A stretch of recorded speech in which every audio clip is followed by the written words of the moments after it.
The Grand Chamber of the Galactic Council was a masterpiece of alien architecture. It was a massive dome made of polished obsidian and starlight glass, designed to make anyone standing in the center feel very small. Today, it was filled to capacity.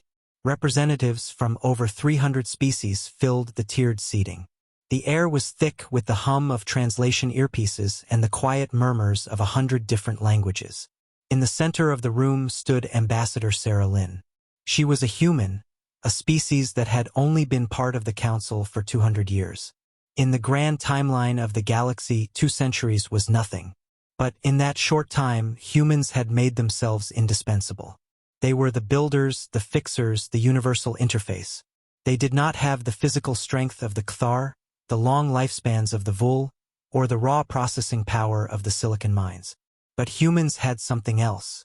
They had an intuitive grasp of complex systems. They could look at a machine, a code, or a society and just understand how it fit together. Counselor Valen, the prime representative of the dominant alien race, looked down at Sarah from his elevated podium.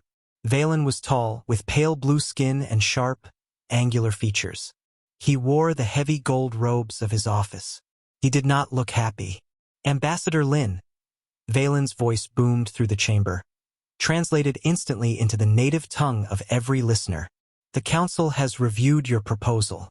We find it unacceptable. Humanity continues to hoard technological secrets.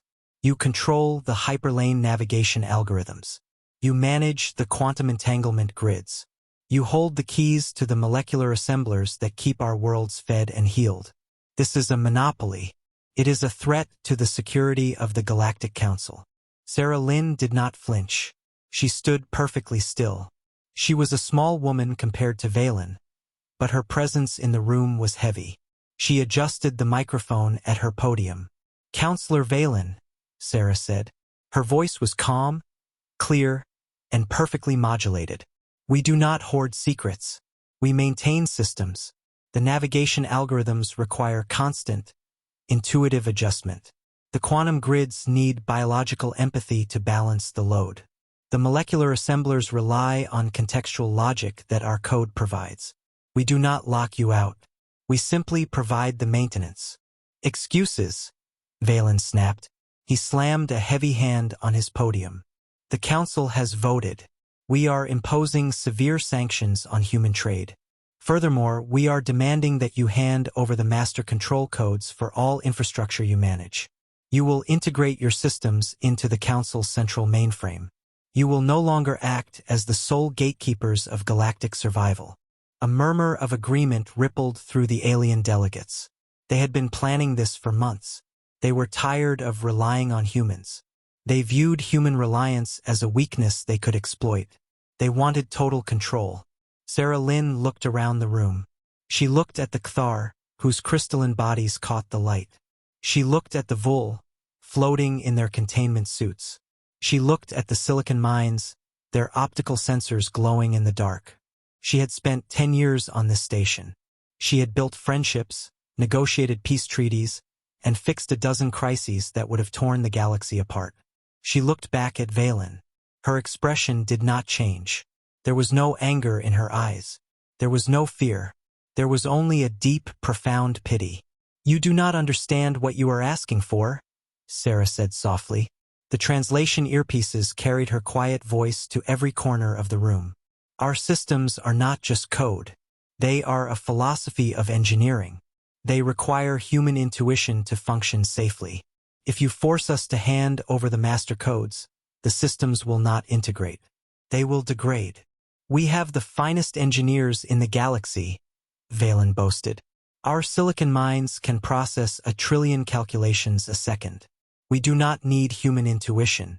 We need human compliance. You have 24 standard hours to transfer the master codes and vacate all Council-administered infrastructure. If you refuse, your assets will be seized by force." Sarah Lynn nodded slowly. She reached into her pocket and pulled out a small physical data drive. It was an old human design made of solid metal. She placed it gently on the podium. "The transfer is not possible," Sarah said. "The master codes are not a file you can copy. They are embedded in the logic architecture. But you have made your decision. The council has spoken. She stepped back from the podium. She did not ask for permission to leave. She simply turned around and began to walk down the long aisle toward the exit. Wait! Valen shouted. You have not agreed to the sanctions. You have not agreed to the handover. Sarah Lynn did not stop. She did not look back. She walked in complete silence. Her footsteps echoed on the polished obsidian floor. The entire chamber watched her go. No one spoke. The silence was absolute. It was a heavy, uncomfortable silence. When she reached the massive doors at the back of the chamber, they slid open. She stepped through, and the doors closed behind her with a soft hiss. The humans had made their decision. They were not going to fight. They were not going to argue. They were going to leave.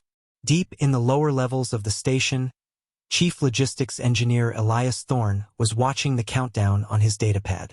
The room around him was a massive server farm, filled with towering black monoliths that hummed with quiet power.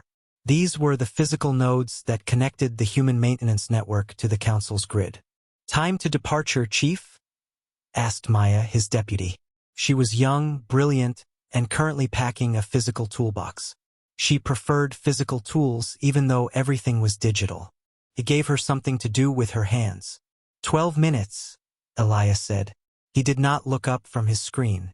His fingers flew across the holographic keyboard. The fleet is spooling up their drives. The civilian transports are already in the jump queue. We just need to finish the wipe. Maya stopped packing and looked at him. Are we really doing this? Just like that? We built half this station. We fixed the life support when the Vul messed up the atmospheric mix last year. We saved the Cthar colony from a solar flare by rerouting the grid. And they voted to seize our assets, Elias said flatly. They think we're just holding the keys to extort them.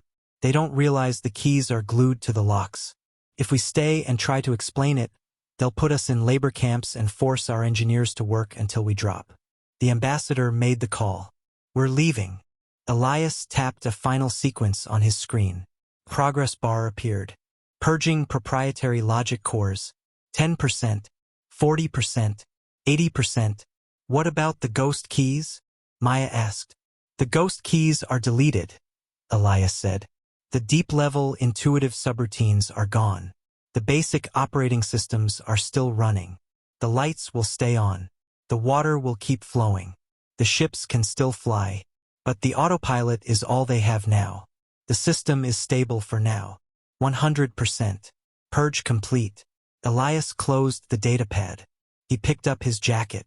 Let's go. They walked through the quiet corridors of the engineering bay. There were no alarms. There were no security forces trying to stop them. The council was so arrogant they didn't even post guards at the human engineering sectors. They thought the humans would just roll over and hand over the codes. They reached the docking bay. A small, sleek human shuttle was waiting. The engines were already glowing with a soft blue light. Elias and Maya boarded, along with the rest of the engineering team. As the shuttle detached from the station, Elias looked out the viewport. All around them, the human fleet was moving. There were hundreds of ships, massive freighters, small scout ships, luxury liners, and heavy industrial haulers. They were all moving in perfect synchronization. Control, this is Thorne, Elias said into the comms.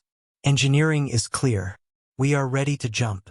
Copy that, engineering, came the voice of the fleet commander. All human vessels synchronize drives. On my mark. 3, 2, 1. Mark. Outside the viewport, space seemed to fold. One by one, the human ships flashed with a bright white light and vanished. There were no explosions. There were no dramatic final shots fired. There was just a sudden, empty void where the human fleet used to be. Elias watched the stars return to normal. He let out a long breath. They're gone. Up in the grand chamber, Counselor Valen watched the tactical displays. The red dots representing human ships disappeared from the sensors. A cheer went up from the alien delegates. They are running away, Valen said, a smug smile spreading across his pale blue face. They realized they cannot defy the council. They have fled back to their little border worlds. We have won. The galaxy is finally free of human dependence. The chamber erupted in applause. The silicon minds flashed their optical sensors in agreement. The Kthar chimed their crystalline bodies in celebration. They celebrated for a long time. They did not notice that the ambient temperature in the room had dropped by exactly 1 degree. They did not notice that the hum of the life support system had changed pitch just slightly. They did not notice because the humans were no longer there to point it out. 3 months passed. The galaxy was in a state of euphoria. Trade was up. The council passed a dozen new resolutions praising their own wisdom. The narrative was simple. The humans were a crutch, and the council had finally learned to walk on its own. But in the medical bay of the central hospital on the capital world, Subcommander Kale was staring at a tray of brown sludge. Kale was a Kthar. His body was made of semi-translucent, interlocking crystal plates. He did not bleed. He leaked a highly pressurized, nutrient-rich fluid. When a Kthar was injured, they required a specific molecular compound to seal their plates and replenish their fluid. For 2 centuries, this compound had been synthesized by the human-designed molecular assemblers. Kale poked the brown sludge with a glass rod. It smelled like burnt copper and rotting fruit. "This is the 3rd batch today," Kale said. His voice was a series of musical chimes, translated by his collar. "The assembler is outputting garbage." Dr. Eris, a vul who existed as a cloud of dense, purple gas inside a containment suit, floated over. "Perhaps the raw materials are degraded? Check the carbon intake valves." "The raw materials are pure," Kale said, frustrated. "I ran a diagnostic. The machine is reading the chemical formula perfectly. It knows it needs to bind the carbon, the silicon, and the trace metals. But when it executes the binding sequence, the molecular structure collapses. It's like the machine forgets how to hold the pieces together at the final stage." Kale pulled up the assembler's code on a holographic screen. The code was written in a human programming language. It was dense, complex, and filled with comments. Kale scrolled through the lines of text. "Look at this," Kale said, pointing a crystalline finger at a block of code. "This is the binding sequence. It's a standard algorithm. But right here in the middle there is a variable. Contextual _binding factor. It's set to 0. Set it to 1, Dr. Eris suggested. "I tried," Kale said. "The system rejects it. It says the variable requires a qualitative input." "What does that even mean? Qualitative? This is chemistry. It's quantitative. It's math." Kale spent the next 6 hours trying to bypass the lock. He brought in 2 silicon mind technicians. They plugged their direct neural links into the assembler. They processed 1 trillion calculations a second. They tried every mathematical combination, every logical permutation. Nothing worked. Finally, the lead silicon mind disconnected. Its optical sensor was dim. "We cannot solve this," it stated in a flat, monotone voice. "The code is not incomplete. The code is perfect. But it is missing a parameter that does not exist in mathematics." "What do you mean?" Kale asked. "The human code relies on an intuitive weighting system," the silicon mind explained. "When the machine binds the molecules, it does not just use fixed ratios. It adjusts the binding strength based on the ambient temperature, the humidity, the age of the raw materials, and the specific batch variance. Feels the material. It adjusts the math in real time based on a qualitative assessment of the physical environment. We cannot program feeling. We cannot program intuition. The machine is waiting for a human to tell it how the material feels before it will finish the synthesis." Kale stared at the brown sludge.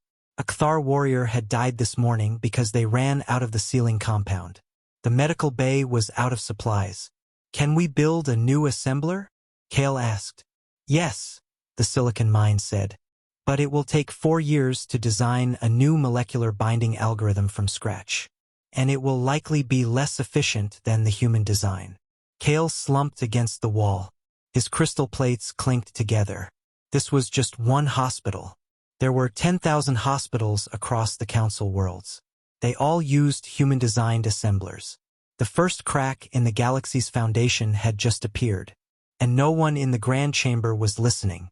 6 months after the human departure, the glitches were no longer just minor inconveniences. They were spreading, but the council still refused to admit defeat. They blamed the human equipment. They blamed the alien operators. They refused to believe the system itself was failing. The breaking point happened in the Grand Chamber during a routine trade negotiation. The Cthar and the Vul were arguing over mining rights in the Outer Rim. It was a standard dispute. The Cthar wanted to mine a specific asteroid belt for silicon. The Vul needed the same belt to harvest rare gases. Normally, this would be a simple mediation. But the humans were gone. The humans used to sit in the corner of these meetings, drinking coffee, watching the body language, and stepping in when the tension got too high. They were the empathic shock absorbers. Today, the Cthar delegate, a massive warrior named Vorn, was speaking. His crystal plates were vibrating with anger. He was using a complex series of clicks and chimes to express his frustration. The real-time translator, a piece of software heavily reliant on human cultural context engines, was struggling. The human engineers had coded the translator to understand not just the words, but the tone, the pitch, and the cultural subtext. Without the human context engine running in the background, the translator was reduced to literal word-for-word translation. Vorn finished his statement. He ended with a specific sequence of high-pitched chimes. In Cthar culture, this was a polite way of saying, "I yield the floor, but I maintain my position." The translator processed the audio. It lacked the human intuition to understand the cultural nuance. It translated the high-pitched chimes literally. The speakers in the chamber blared the translation in the Vul's native gas rustle language. The translation was, "Your ancestors were weak, and your current proposal is an insult to my bloodline." The Vul delegate, a swirling cloud of angry red gas, expanded violently inside its suit. In Vul culture, insulting a bloodline was a declaration of total war. The Vul delegate did not use the translator. It simply vented a burst of highly corrosive, acidic gas directly at the Cthar delegate. Vorn reacted instantly. He drew a kinetic blade and slashed the Vul's containment suit. The suit ruptured. The Vul's gas began to leak out into the chamber. The Vul delegate began to suffocate. Chaos erupted. The Cthar guards drew their weapons. The Vul security forces activated their energy shields. The Grand Chamber, the seat of galactic peace, turned into a battlefield. Councillor Valen stood on his podium, screaming for order. "Stop! Cease fire! This is a misunderstanding." But it was too late. The translator was still running, trying to translate Valen's shouts for order. But without the human context engine, it translated his panic tone as a command to attack. The skirmish in the chamber lasted only 10 minutes before the station's automated security drones flooded the room and stunned everyone. But the damage was done. The Cthar and the Vul immediately recalled their ambassadors. They mobilized their fleets. A border skirmish broke out 3 days later over a minor shipping lane. Ships were fired upon. Lives were lost. Valen sat in his office, rubbing his temples. He watched the reports of the border war on his screen. "Get me the lead engineer," Valen barked at his aide. The lead engineer, a tired-looking silicon mind, appeared on the screen. "Counselor, fix the translator," Valen ordered. "It caused this war." It mistranslated a Cthar yield sequence as an insult. "The translator is functioning within its current parameters," the silicon mind replied. "The error was not in the hardware. The error was in the cultural context engine. The human software used a probabilistic empathy model to interpret tone.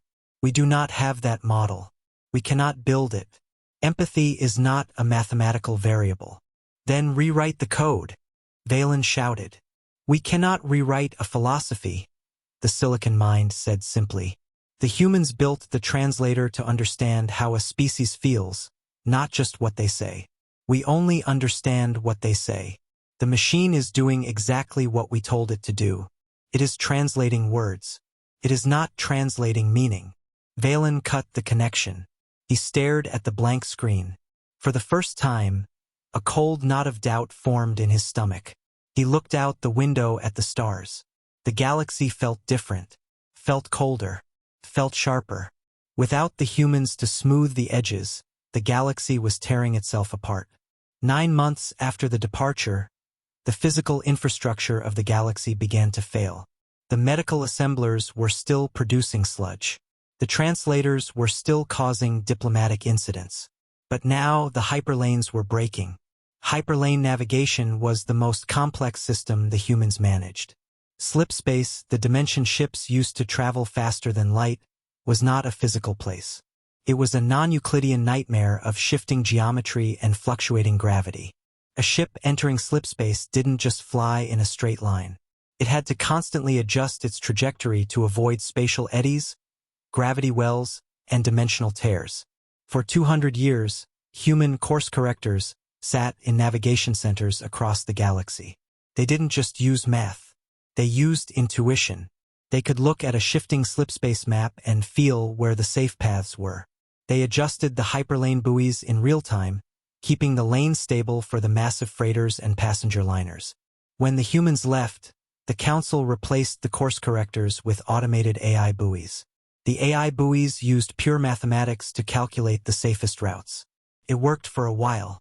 The math was good, but slipspace was not purely mathematical. It was chaotic. On a Tuesday morning, the central navigation control room on the capital world was quiet. Subcommander Kale, who had been reassigned to logistics after the medical crisis, was watching the main tactical display. The display showed thousands of green dots representing ships in slipspace. Suddenly, a cluster of green dots in the Sector 4 lane turned yellow. Then they turned red. Then they vanished. "Report," Kale barked. "What happened to the freighter convoy in Sector 4? A navigation technician, a multi-limbed insectoid, clicked frantically at his console. "They are gone, Subcommander. Their transponder signals just ceased. No explosion detected. No distress beacon. Check the slipspace sensors. Did they hit a gravity well?"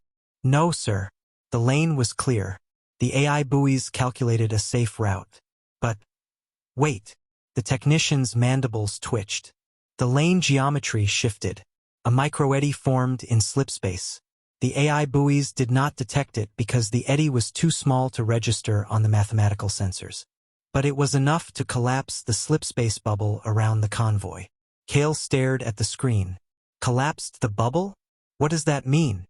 It means the ships were pushed out of slipspace into real space while traveling at a fraction of light speed, the technician said, his voice trembling. The physical stress tore the ships apart. There is nothing left. Just dust. Kale felt his crystal plates grind together. How many ships? 14 freighters, carrying grain, medical supplies, and refined fuel. Over 10,000 crew members. Kale slammed his fist on the console. "Reroute the lane. Tell the AI buoys to shift the corridor." "We can't," the technician said. "The AI requires a full scan of the sector to calculate a new safe route. Takes 6 hours. In the meantime, all traffic in Sector 4 is halted." Within hours, the news spread. The Sector 4 lane was closed. Then, the Sector 7 lane experienced a similar collapse. 3 passenger liners vanished. Then Sector 12. The hyperlanes were drifting. Without human intuition to constantly nudge the AI buoys and adjust for the chaotic nature of slipspace, the lanes were becoming unstable. The automated systems were too rigid. They could only react to large mathematical anomalies. They were blind to the subtle, intuitive shifts in the fabric of slipspace. The economic impact was immediate and catastrophic. Trade stopped. The core worlds, which relied on imported food and fuel, began to ration supplies. The outer colonies cut off from the core began to starve. Valen called an emergency session of the council. He looked exhausted. His pale blue skin was dull. "We must fix the navigation AI," Valen told the assembled delegates. "We must increase their processing power." The lead Silicon Mind spoke. "Processing power is not the issue.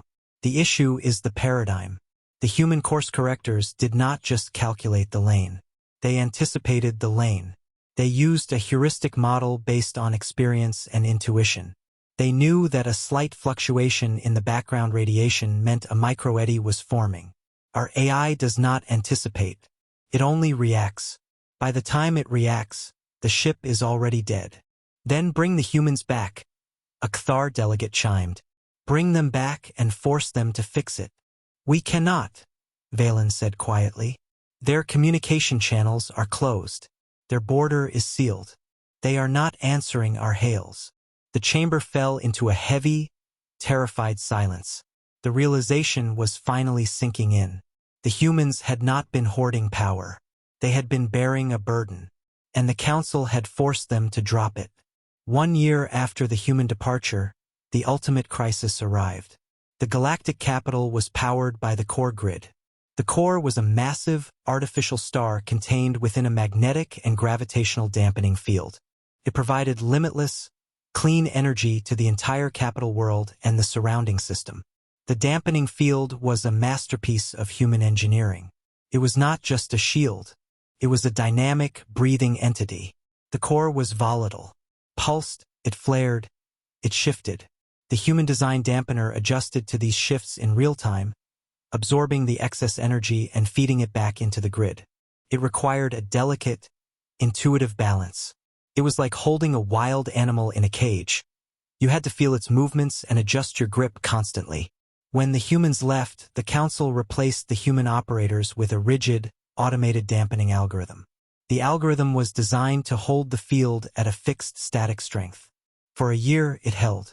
But the core was not static. It was building pressure. High Arbiter Xyler, the oldest and wisest member of the council, stood in the core control room. The room was deep underground, shielded by meters of lead and concrete.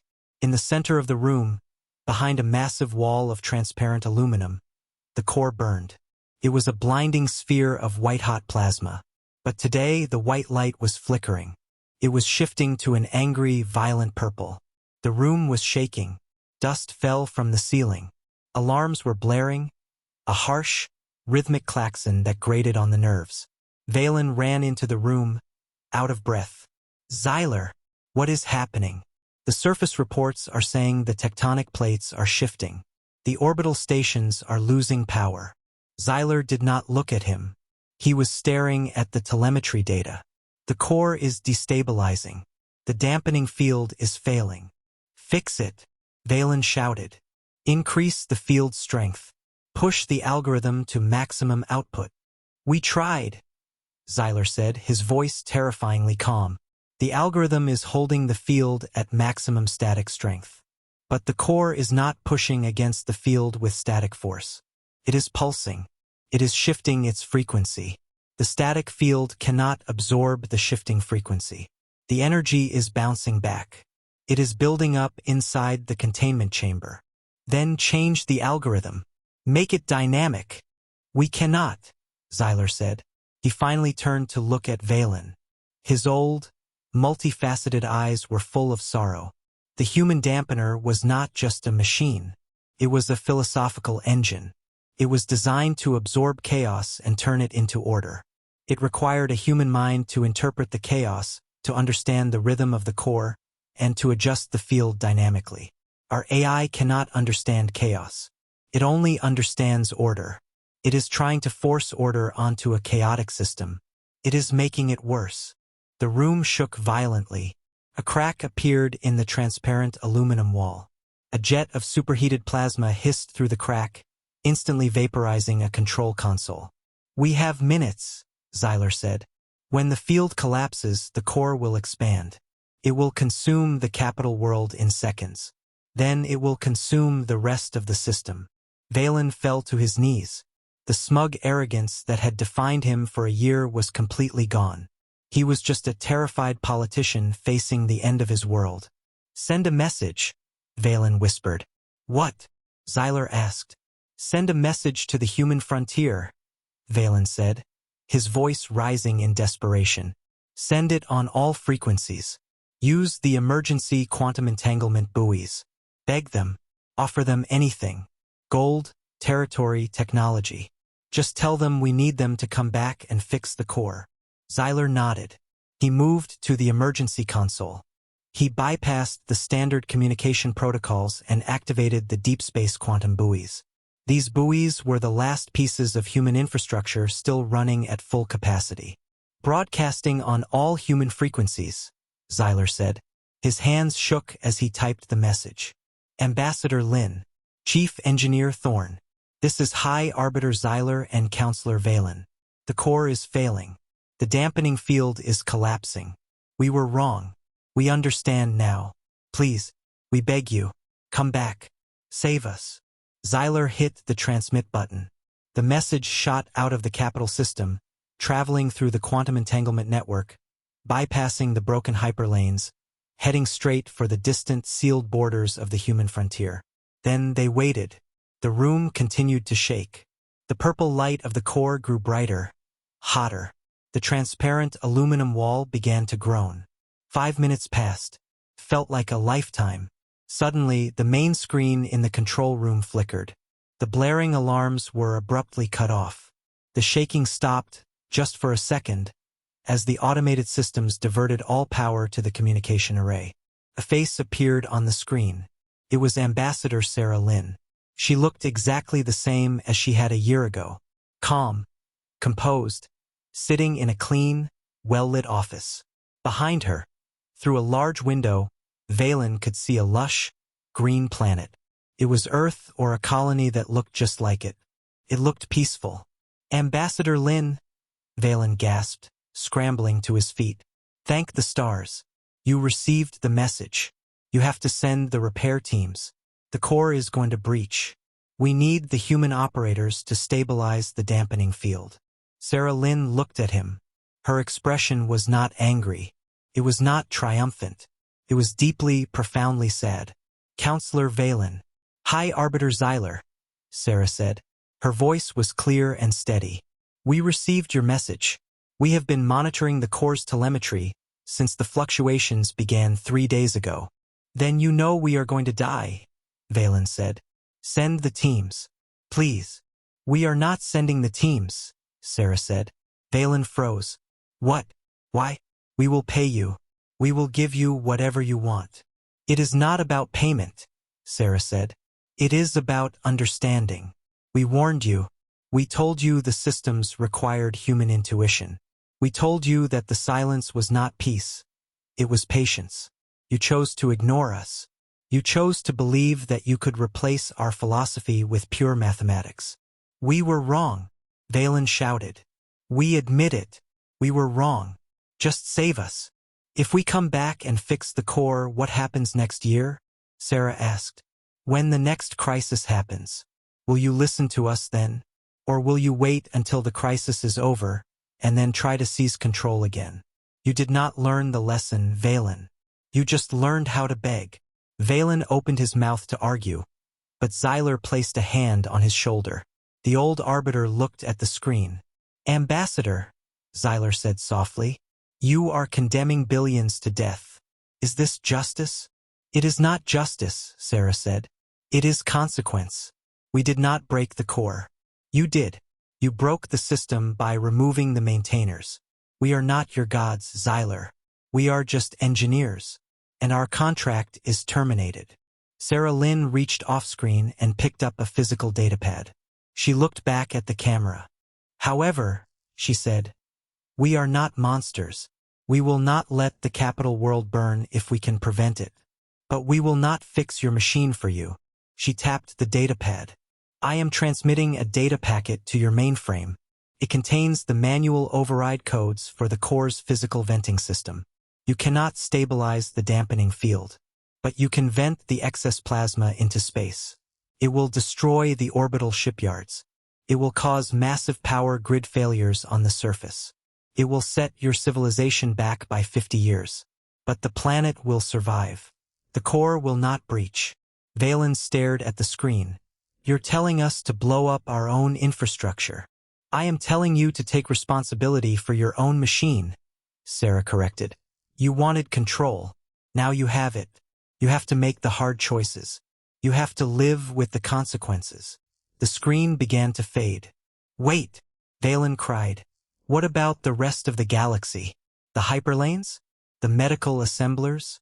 The translators? What happens to us? Sarah Lin's face was half gone. but her voice was still clear. You will adapt. You will build new machines. You will write new code. You will learn to understand each other without us holding your hands. It will be hard. It will be painful. But you will grow up. Or you will fall. That is no longer our concern. The screen went black. A second later, the main console chimed. The data packet had arrived. The manual override codes for the core venting system were loaded and ready. Xyler looked at Valen. We have to vent the plasma. Now. Valen stared at the blank screen for a long moment. The arrogance was dead. The realization of their monumental failure was crushing him. He walked over to the console. His hands shook as he entered the authorization codes. Venting plasma, Valen whispered. He pressed the button. Outside, in the vacuum of space, the orbital shipyards were instantly vaporized by a massive, blinding beam of purple plasma shooting from the core. The shockwave rippled through the system. On the surface of the capital world, the lights went out. The power grid failed. The city plunged into darkness. But the core stabilized. The violent purple light faded back to a steady, manageable white. The dampening field held. The planet survived. In the grand chamber, the emergency lights flickered on. The delegates sat in silence. They looked at the dark screens. They looked at each other. The council was broken. The Kthar and the Vul were still at war. The medical assemblers were still broken. The hyperlanes were still drifting. The galaxy was in ruins. But they were alive. High Arbiter Xyler stood up. He looked at the empty podium where the human ambassador used to stand.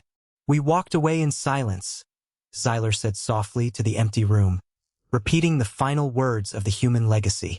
And we regretted everything.